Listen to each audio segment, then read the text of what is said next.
para nós clareza sobre muitas coisas, em nome de Jesus. Amém. Amém? Muito bem. Eu não sei se você é desse tempo, mas eu quero ilustrar mais ou menos. Eu estava lendo sobre como que se revela ou se revelava, porque eu não sei se ainda tem essa prática, mas eu acredito que ainda existem fotógrafos assim do padrão do que eu vou falar, mas a revelação de um filme, né, de 35 milímetros, que era muito comum, daquelas fitas, ela sempre foi feita num ambiente muito interessante. Era um quarto fechado, escuro, e naquele quarto ele tinha os seus componentes, né, para fazer a revelação daquele filme. Eu vou pedir só para você reduzir um pouco a luz que está diante deles, que aí, isso, melhorou? Folgou. O pessoal fica tudo assim, olhando cara de japonês. Eu sei que tem cara de japonês. Todo mundo quer ser japonês que nem eu, aí fica assim, ó. Ameniza um pouco, né? Então, eu vejo que esse tempo, né, de preparo para fazer esse processo, levam pelo menos 9 processos químicos que ele vai preparar aquele filme para desenvolver uma imagem. Então, nesse tempo, né, para que a imagem tivesse perfeita, esse processo duraria pelo menos 3 dias. 3 dias, num quarto fechado. E se você abrisse aquele quarto fora do tempo, aquela claridade atrapalharia todo o processo, né, daquela revelação da imagem. Então a revelação da imagem era estragada, né? Ela se perdia porque estava em desenvolvimento ainda não tinha chegado ao seu tempo final, mas era necessário estar numa sala escura, né? E eu comecei a pensar nisso, né? Quando Deus forma um homem, uma mulher, é como se ele colocasse o homem ou a mulher numa sala escura. E ali começasse um processo de desenvolver aquela imagem e semelhança dele. Como se Deus tivesse todo um cuidado que nenhuma claridade entrasse nessa formação, nesse cuidado, nessa preparação assim minucioso, sem visibilidade, sem exposição. Deus teria todo esse cuidado, porque toda imagem prematura poderia ser a destruição de um grande projeto, ia arruinar a imagem, porque realmente entrou algo fora do tempo, que não era para ser aquilo que deveria acontecer. E nós vamos hoje, né, observar no capítulo 9 de Atos dos Apóstolos, você já pode deixar marcadinho aí na sua mão, a trajetória de Paulo, um homem perseguidor, um homem que tinha punho, tinha vontade e tinha autorização. Então ele começa a perseguir os crentes, mas ele agora é alvo de Deus, e por ser alvo de Deus, Deus começa a fazer um processo na sua vida que chama-se processo de transformação. E esse processo de transformação, né, fez com que esse perseguidor esse homem que perseguia a igreja, os crentes e também a instituição, e o fez como plantador de igreja. Então, o que você fez, eu vejo qualidade em você, eu vejo que você é obediente naquilo que determinam para você, eu vejo que você é um cara determinado para destruir, perseguir. Então eu vou colocar agora você em outro nível, eu vou transformar você, e sobre tudo aquilo que você destruiu, agora você vai plantar. Você vai plantar. Então, eu reconheço, sinceramente, eu reconheço que às vezes na nossa trajetória nós carregamos desse lado de cá algumas dores, feridas. E uma vez que ela é colocada num quarto escuro e Deus trata, não deixa nada, Ele desenvolve em você a imagem que Ele quer. E quando você é transformado à imagem que Ele te criou, agora, com a sua poderosa influência do Espírito Santo, Ele te coloca nesse outro nível, para você observar de onde você veio com feridas e dizer: eu vou lidar com pessoas com feridas, mas as minhas feridas não vão adoecê-la. As minhas feridas são saradas e vai ser remédio sobre a vida dela. Eu vou ser agente de cura. Então, através de Paulo, viveu esse processo, e agora a igreja que ele mandou fechar, ele é plantador. A igreja que ele destruiu, ele plantou outra nova. O líder que ele perseguiu, ele falou assim: agora você vai ser meu discípulo, eu vou preparar você. Eu vou preparar você, sabe por quê? O tempo que eu parei a liderança do avanço da igreja, eu preciso acelerar um processo novo. Então, quando nós olhamos, na vida de Paulo, eu encontro 3 processos, de formação. Número um,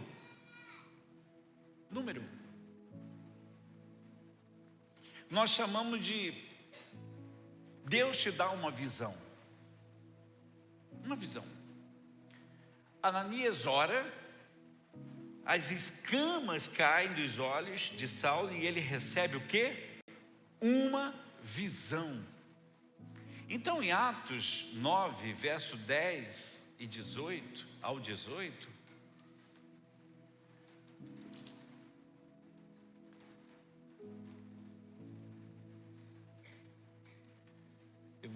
eu vou abrir aqui na tela, que a letra é grandona.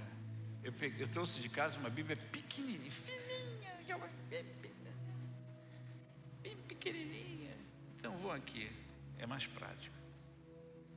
Atos 9,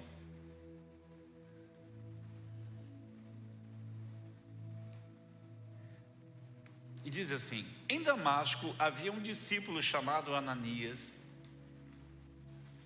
O Senhor o chamou em uma visão: Ananias. Aqui estou, Senhor, pode falar.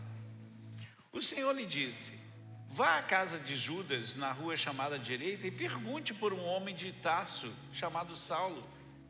Ele está orando. Ele estava o quê? Orando.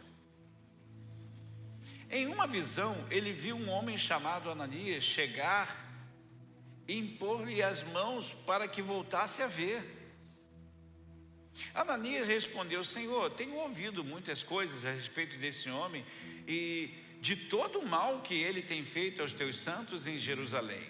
Ele chegou aqui com autorização dos chefes dos sacerdotes para prender todos que invocam teu nome. O Senhor, porém, disse a Ananias: vá. Este homem é um instrumento que escolhi para levar o meu nome diante dos gentios e dos seus reis, bem como diante do povo de Israel. Mostrarei a ele o quanto deve sofrer pelo meu nome. O quanto deve sofrer pelo meu nome. Então Ananias entrou na casa, impôs as mãos em Saulo e disse: irmão Saulo, irmãos, Pega a dica de Ananias. Em qualquer lugar que você for, em qualquer lugar, com qualquer pessoa, nós somos agentes da paz. Amém? Eu fecho essa mensagem dizendo que nós somos agentes da reconciliação. E como agente da paz, você leva a paz. E como você vai fazer? Você já faz como Ananias. Meus irmãos, a pessoa vai se sentir acolhida pela tua palavra. Ué, eu nem sou crente, está me chamando de irmão? E você já está profetizando como Ananias. Irmão Saulo, o Senhor Jesus, que apareceu no caminho por onde você vinha, enviou-me para que você volte a ver e seja cheio do Espírito Santo. Imediatamente, algo como escamas caiu dos olhos de Saulo e ele passou a ver novamente, levantando-se, e foi o quê? Batizado. Perfeito. O que nós encontramos aqui? A parte número 1 de um processo, que ele agora vai ser submetido. E o que isso significa? Que não é só uma visão física,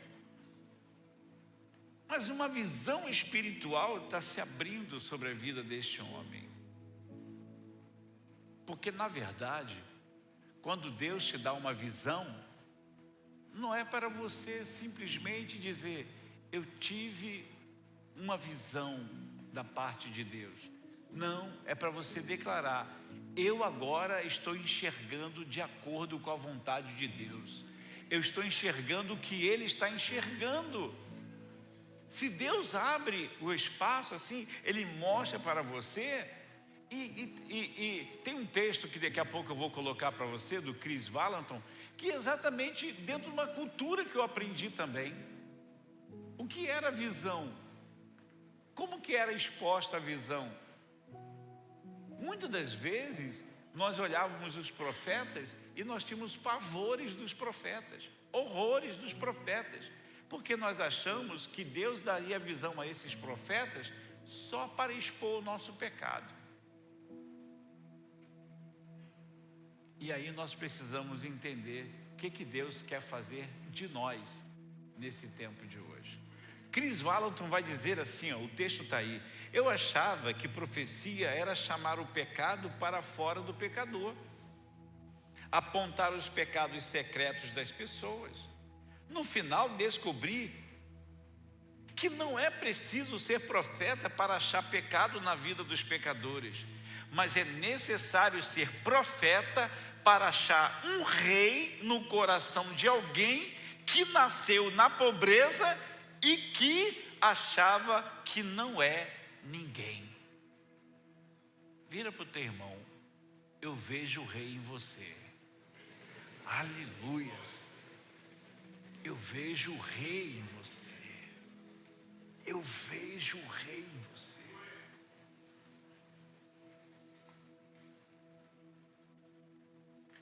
Então você é o profeta dessa geração. Nós somos a igreja profética dessa geração para descobrir os tesouros que há na vida da pessoa. Quem esteve lá em Belo Horizonte com a gente, viu um texto maravilhoso. Quando Jesus fala para os seus discípulos e encontra a moeda na boca do peixe, e nós estamos em busca desses peixes que carregam essas moedas preciosas. E você é essa pessoa que Deus viu, ó, eu vejo algo precioso em você. E talvez você não encontre esse valor em você mesmo. Porque nós às vezes carregamos que tudo que Deus vai falar comigo vai me censurar, vai me bater, vai me machucar. Aí a gente vê Deus como um tirano, um senhor. Lembre-se, Ele é Pai. Pai não foi feito para bater. Pai foi feito para ensinar, discipular, direcionar. para encontrar os valores no filho. Repita mais uma vez: eu vejo o valor em sua vida, meu irmão.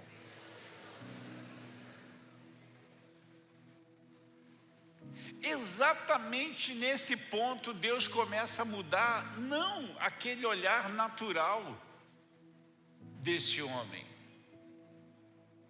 E da mesma forma como nós conhecemos a Cristo, Ele começa a mudar o nosso olhar. Por quê? Porque Deus nos dá uma visão.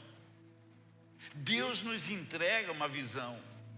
A Bíblia, que antes era chata, era uma recusa, agora ela brilha diante dos teus olhos.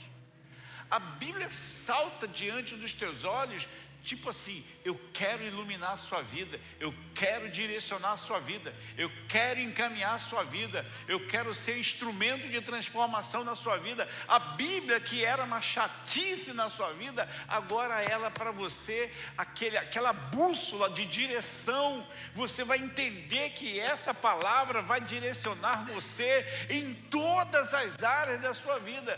Por que isso? Porque mudou a sua visão.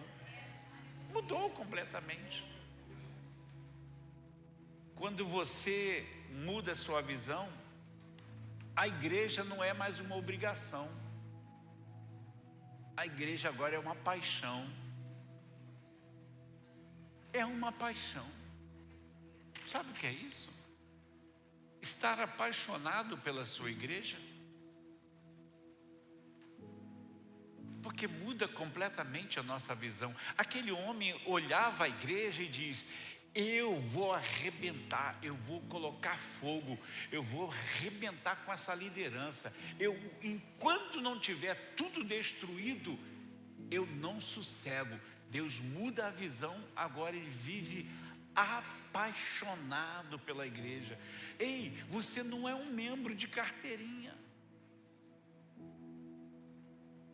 Você é um agente da paixão do céu, onde você está estabelecido em comunhão, numa comunidade de fé, numa comunidade que creio que é uma comunidade profética, onde você vai dizer: eu sou apaixonado no lugar que eu estou.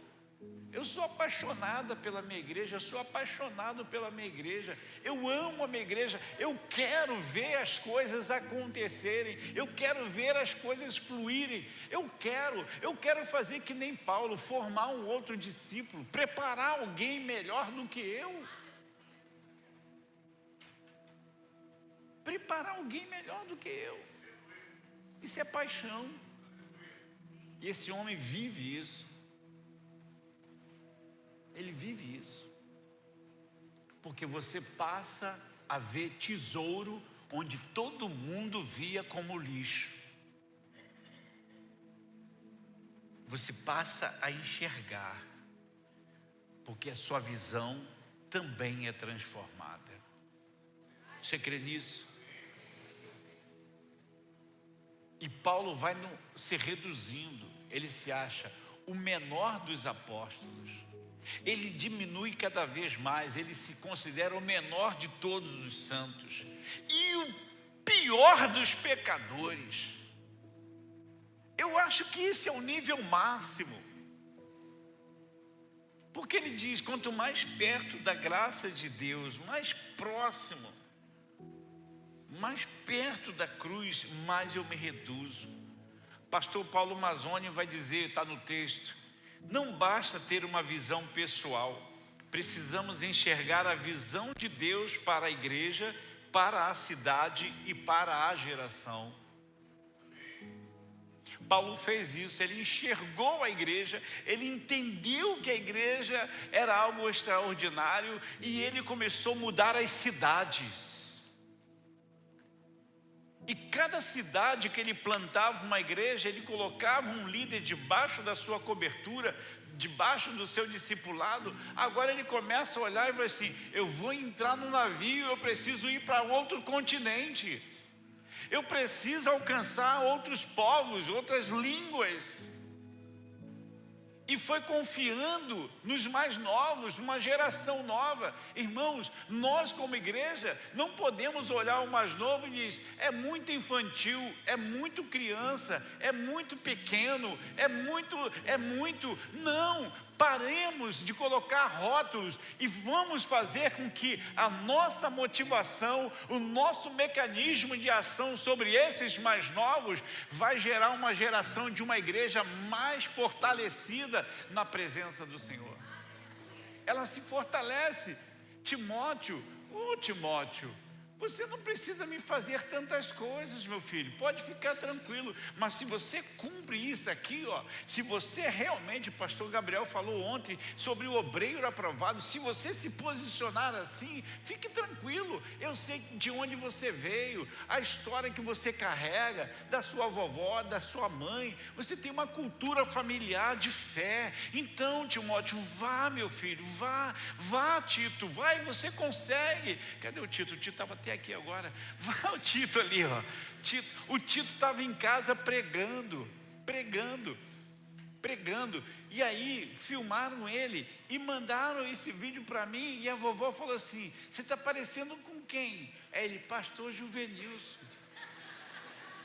Eu estava lá fora resolvendo um negócio lá, e eu vim aqui na frente e coloquei, eu pedi o pedreiro assim: filma aí, isso aqui é a palavra de Deus, tal. Esse recado é para você, Tito, o maior pregador, meu discípulo da pregação.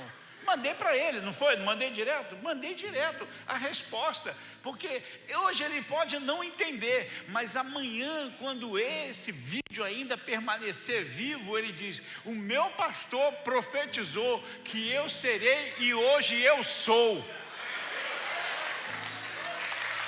Aleluias!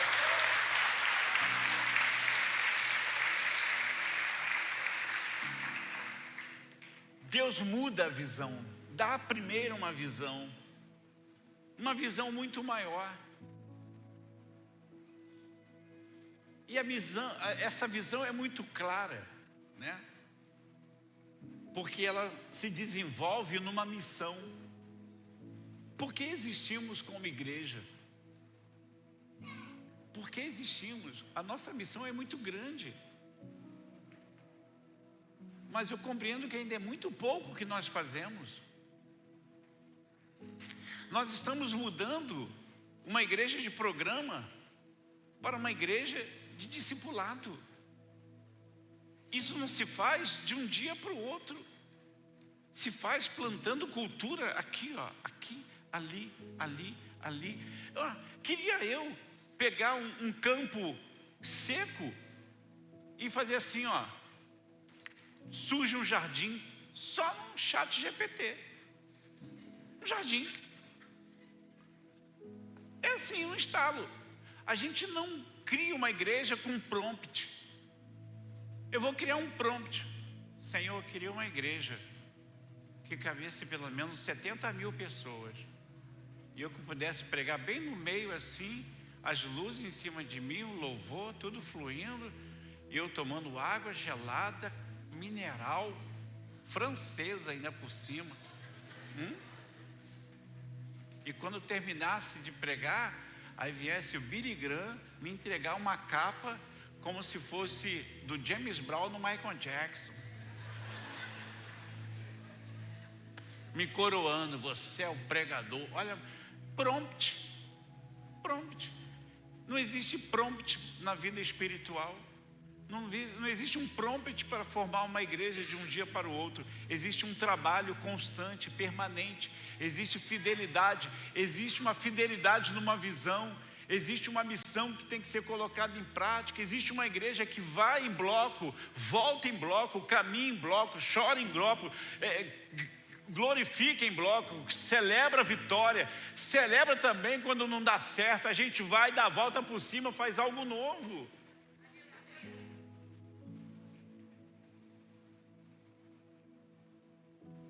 Se você é um cristão novo, eu quero falar para você.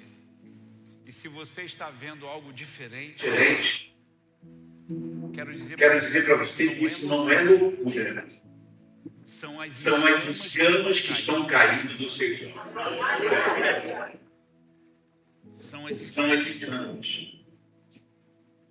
um potencial divino está sendo lançado sobre a vida de cada um de nós constantemente. A visão maior já chegou sobre nós. Segundo processo, para te animar, são só 3, tá? Só que o 3 se espalha em 5, né? Tudo bem. Segundo processo, Deus te dá uma espera. No verso 23, né, do capítulo 9, uma espera. Diz assim o texto: passados muitos dias, os judeus decidiram de comum acordo matá-lo. Muitos dias. Agora você já parou para analisar esses muitos? Você já parou para analisar esses muitos dias? Então abre em Gálatas, capítulo 1.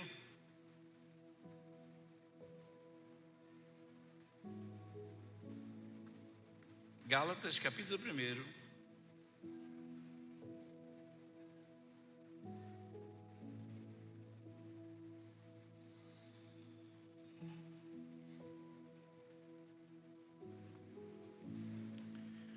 Verso 1, Paulo, apóstolo, não da parte de homens, nem por meio de homem algum, mas por intermédio de Jesus Cristo e Deus Pai, que o ressuscitou dentre os mortos, e todos os irmãos que estão comigo, as igrejas da Galácia.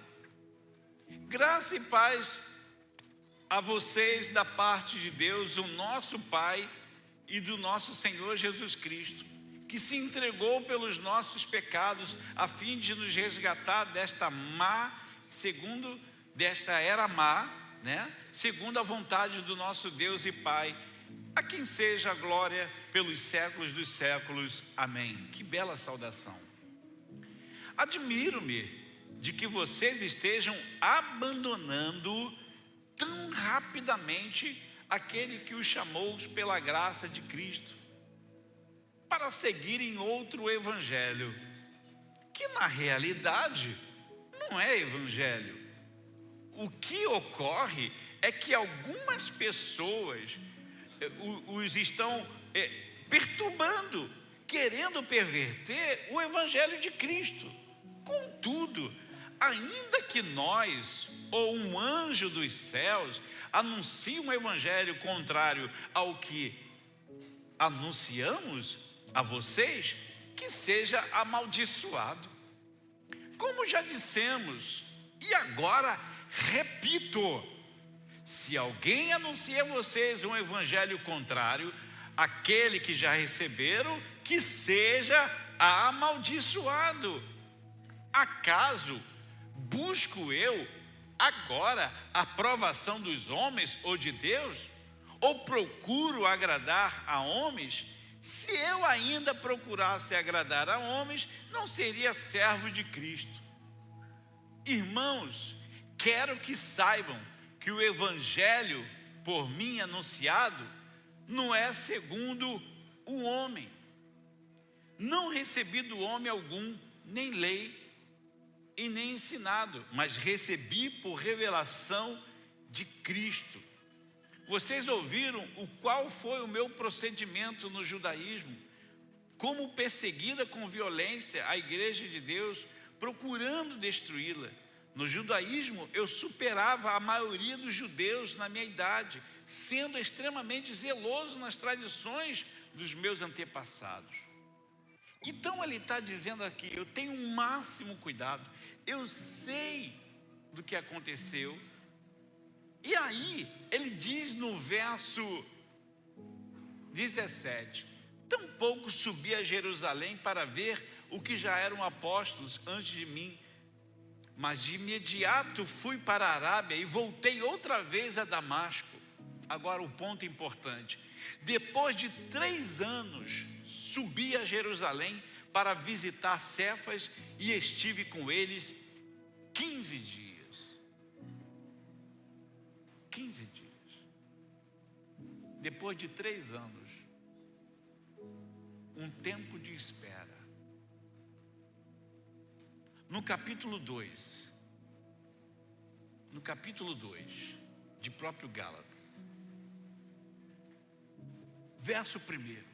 14 anos depois, subi novamente a Jerusalém, dessa vez com Barnabé, levando também Tito comigo.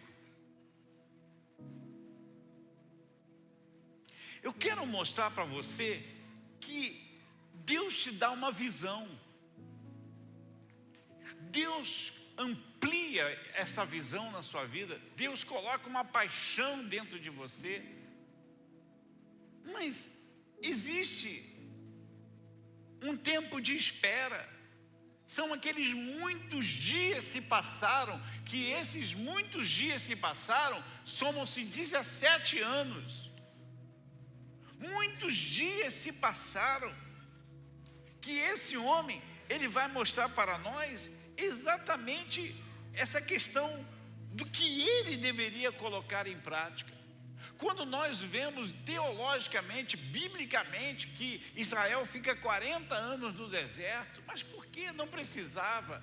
Deus é quem coloca a pessoa no seu tempo de espera.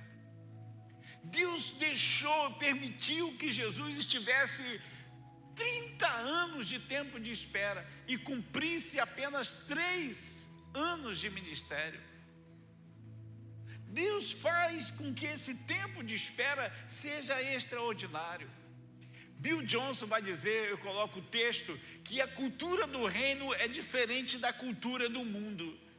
No reino, primeiro vem o caráter, depois vem a unção. Por isso que eu fico muito preocupado com aqueles pregadores instantâneos que recebem uma oração e saem anunciando de qualquer maneira. Não é discipulado, não estuda na escola bíblica dominical, não quer se formar na presença do Senhor, só quer receber informação e passo informação, receba informação e passo informação, receba informação e passo informação. Não, ele precisa ser formado no seu caráter, transformado em nova criatura, para não dar informação, mas passar a vida que ele tem em Cristo. É diferente. Então esse homem espera esse tempo para que o seu caráter fosse formado. E quando o seu caráter é formado, os judeus falam assim, agora é hora de matar, porque o que ele está falando, isso está nos perturbando, isso nos incomoda. Esse cara está maluco, na linguagem de hoje, né? Está maluco. Então nós começamos a entender isso. Deus não está com pressa de promover um crente, Deus não está com pressa de promover uma igreja, Deus não está com pressa de promover um ministério, Deus não está com pressa de promover pessoas de um dia para o outro, mas Ele está comprometido em transformar o seu caráter na sua presença, e aí a pessoa se transforma.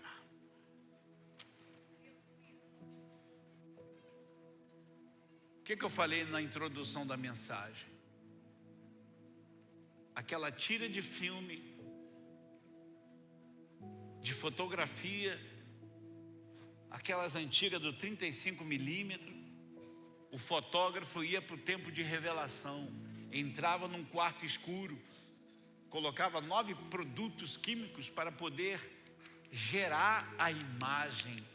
Durante 3 dias, num quarto escuro, não poderia se abrir uma claridade na janela, porque senão acabava com todo aquele processo. Posso falar uma coisa para você? Se você está no tempo de espera, você não está no abandono, você está no tempo do preparo. Você não está no abandono.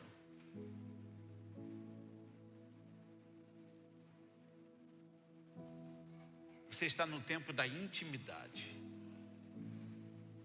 até que você seja parecido com Ele.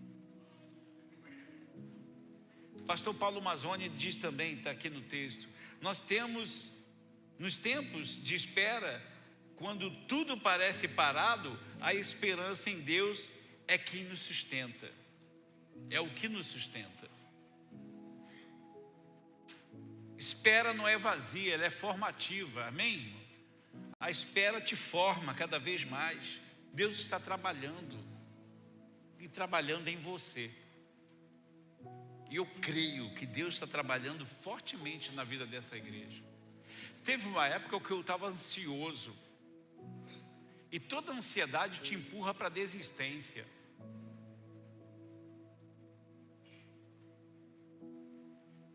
E te empurra para a comparativa. O dia que você parar para se comparar ao outro, esquece. Você vai sempre lá, vai no chão. Você sempre se reduz a zero. Então você precisa ganhar força no Senhor e dizer: eu vou continuar o trabalho. Eu vou continuar o trabalho. Ter uma confiança ativa no caráter de Deus. Paulo escreve aos Romanos no capítulo 5, parafraseando, que a tribulação ela vai produzir uma perseverança, a perseverança vai promover realmente um caráter provado, e aí você vai ver esse caráter provado que vai produzir a esperança, e aí você vai ver que a esperança ela não vai te decepcionar. A esperança em Deus não te decepciona. É nessa espera que você precisa perguntar a Deus: o que precisa mudar em mim? Eu estou achando que eu estou perfeito. Outro dia eu estava vendo uma curiosidade sobre os robôs, e alguém colocou assim uma imagem do robô. Ele falou assim: o robô está estressado porque ele está trabalhando no call center, no call center, atendendo o telefone. Daqui a pouco o robô saiu assim, e começou a dar golpe de karatê em todo mundo, destruiu o call center todinho. Se você trabalha em call center, por favor, não destrua lá aquele ambiente. Saiu o robô com falta de óleo e pegando o supervisor, dando uma meia lua. Gente,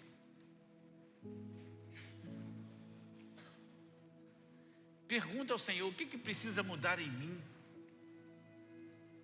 O que devo aprender? O que devo me preparar? Número 3, se eu coloquei o 3, o processo, coloquei. Deus te dá uma provação. Paulo é perseguido por judeus, pelo seu próprio time, depois rejeitado pelos cristãos. Verso 23 do capítulo 9 de Atos.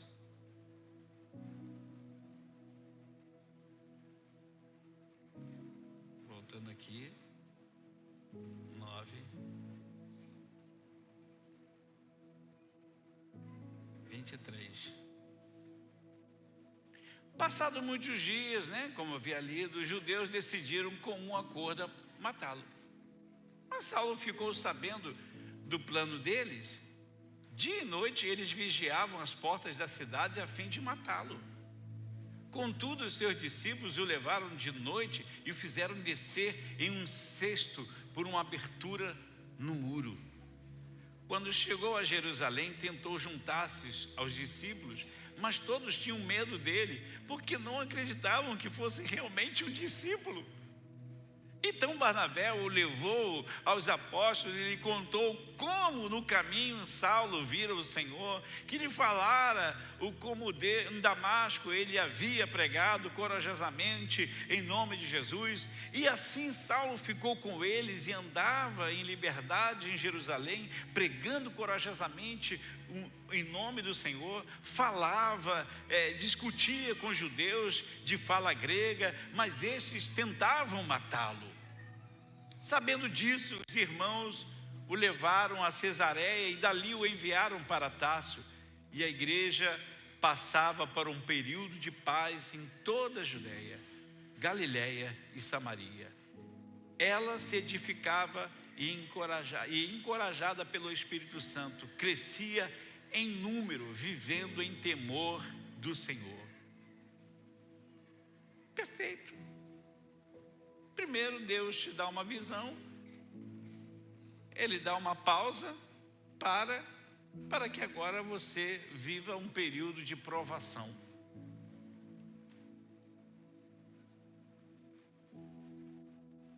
Quando você nasce de novo, você ganha um Pai Celestial, amém?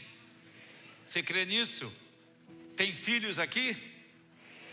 Mas também, em compensação, você ganha um inimigo infernal. Você ganha um Pai Celestial e um inimigo infernal. Porque a identidade, quando é admitida, a identidade quando é vivida como filho, o inferno se levanta contra filho, não é contra crente não. Crente, até o diabo é. O inferno se levanta contra os filhos. O camarada diz, eu sou crente, ó. Ninguém vai mexer com aquele camarada, ele deve ver de boa, ele está até achando que é, ó.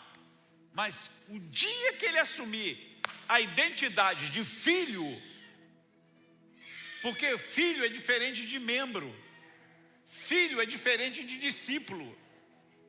É assim, nós reconhecemos Jesus como Senhor e Salvador e nos tornamos membros de uma família.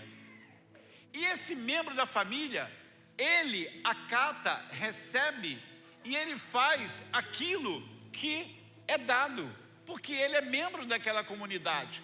Já viu pessoas que andam debaixo de um pastoreio? Ele fala tudo que o pastor fala, faz tudo que o pastor faz, mas ele não é capaz de reflexionar aquilo. Ele só reproduz, porque ele é membro de igreja. E aí ele passa para outra categoria. Qual é a categoria? Agora ele decide deixar de ser membro e agora ele quer ser discípulo. Aí ele se submete a um discipulado. Ele começa a entender que agora não é simplesmente ouvir e fazer. Agora eu tenho uma missão. Então ele tem uma missão porque ele é discípulo. Mas o nível dele não para. É o segundo nível e último que nós queremos levar essa igreja. Aí você vai entender a visão toda que eu quero falar. Porque nós éramos membros e agora estamos nos tornando discípulos. Mas o maior nível não é simplesmente ter discípulos nessa igreja que coloque uma missão na prática. O melhor nível é esse. Você é discípulo? É? Pois é. Eu quero te elevar ao nível. Eu quero te trazer a certeza que agora você é meu filho espiritual. Agora o filho não é aquele que acata algumas obrigações. Não é aquele que faz o que lhe mandam. Ele também não está no nível de ser simplesmente uma pessoa que carrega uma missão de discipulado.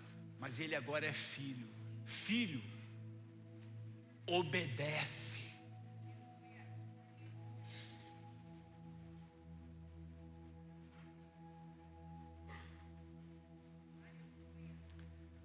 Você já tirou teu filho do videogame?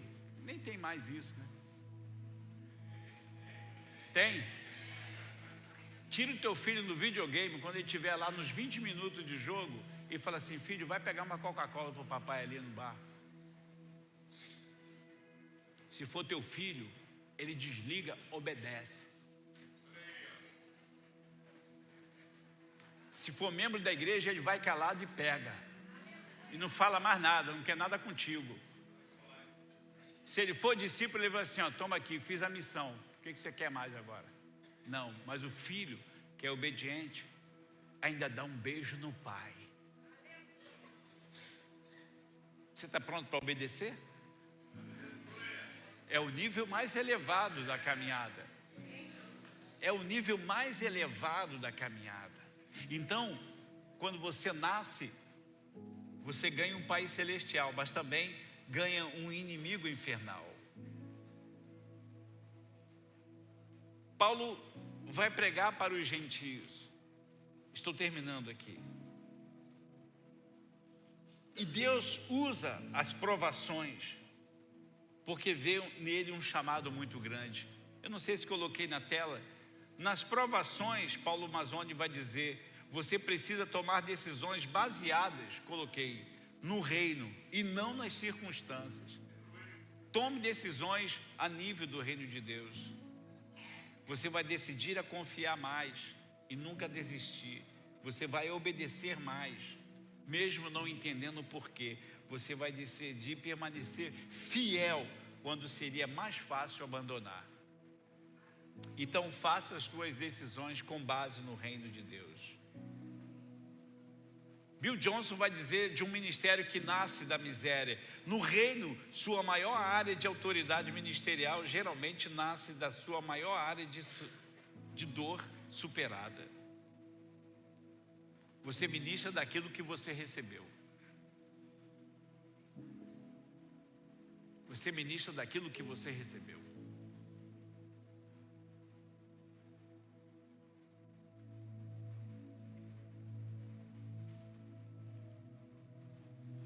Seu maior ministério, igreja. Deus está preparando ainda. Deus está preparando. 2 Coríntios 5,18. Ora, tudo provém de Deus, que nos reconciliou consigo, mesmo por meio de Cristo, e nos deu o ministério da reconciliação. O perseguidor agora é reconciliador. Ele era perseguido, agora é um reconciliador. Ou melhor, era um perseguidor, era um perseguidor, agora ele é um reconciliador. E eu quero dizer para você, meu irmão, minha irmã, sua história, ainda que seja quebrantada, ela não te desqualifica. Você tem qualidades em Deus. Ele te qualifica para você ministrar misericórdia sobre o outro. Ele faz você um agente de reconciliação. Ele faz com que você seja um profundo na graça dele. E eu creio em nome de Jesus que Deus está com você numa sala escura. E aí é o tempo do preparo, sabe? Deus ainda vai revelar uma imagem em você. Aquela sala de preparo do fotógrafo é a sala que Deus prepara você e diz: eu vou te dar uma nova visão. Eu vou ampliar o raio de ação da sua vida. Aí você diz: eu estou numa sala escura, mas eu estou confuso com o meu tempo. O tempo está passando na minha vida, o tempo está passando na minha vida. Aquele homem esperou 17 anos para que as pessoas entendessem o chamado que ele tinha. Então você não pode estar confuso numa sala escura em que o tempo te perturba. Eu estou numa sala escura, pastor, eu tenho promessas sem resposta. Não, meu irmão, Deus tinha uma promessa para Israel, cumpriu 40 anos depois. Tinha para Abraão, 25 anos depois o filho nasceu. Então, Davi começou a reinar 15 anos depois da unção. A gente carrega uma unção, mas ela ainda não está reinando. Então você está numa sala escura de preparo.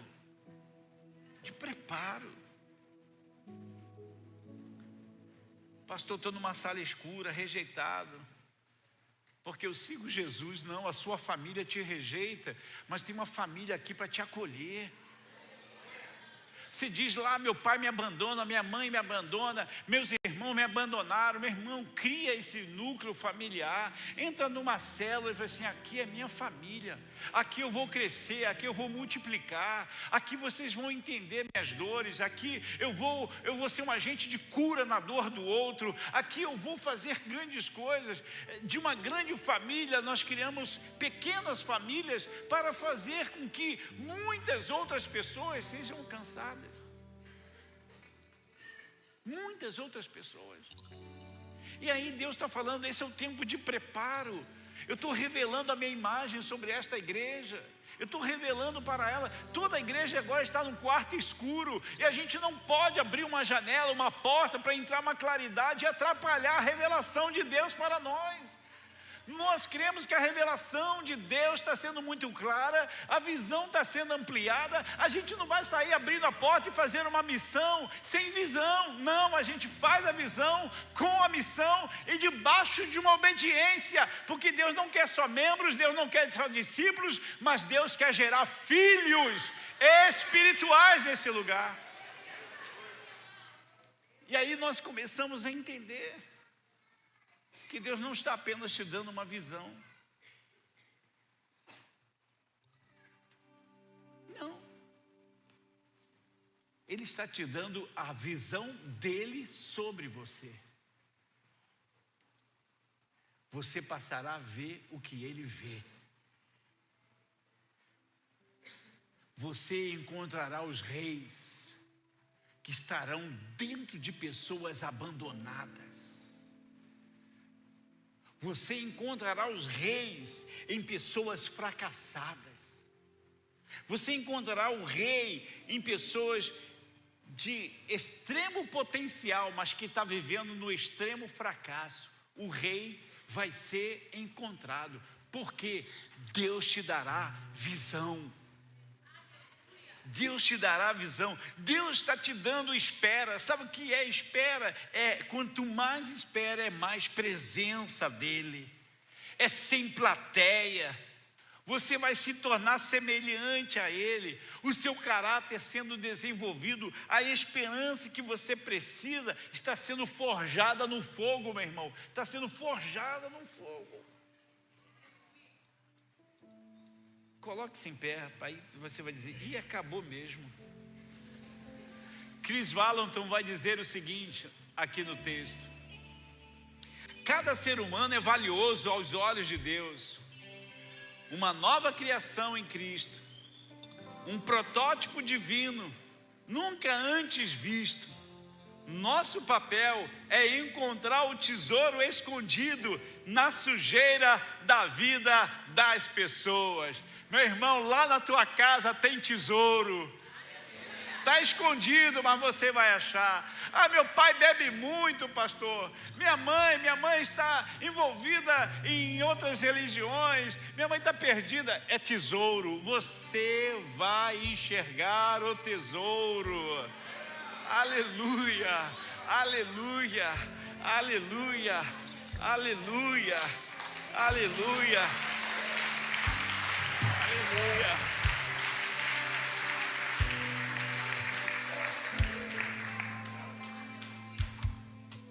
Saulo era terrorista, Paulo era o tesouro. É assim que Deus faz com a gente. Amém? Vamos orar? Pai, te louvamos nessa manhã, engrandecemos o teu nome. Eu sei que cada um de nós fomos um dia assim, alguém tão desqualificado, tínhamos visões erradas, pensamentos errados, trocávamos tantas coisas e perdíamos tantas propostas. Mas hoje, a visão e a espera, elas são essenciais para que se cumpra na nossa vida, para que o Senhor venha trazer para nós que adversários não são humanos, são espirituais, mas para aquele que tem uma visão do reino de Deus, ele não se perde mais, ele sabe o que deve ser feito. Muito obrigado por esta manhã. Em o nome de Jesus. Amém.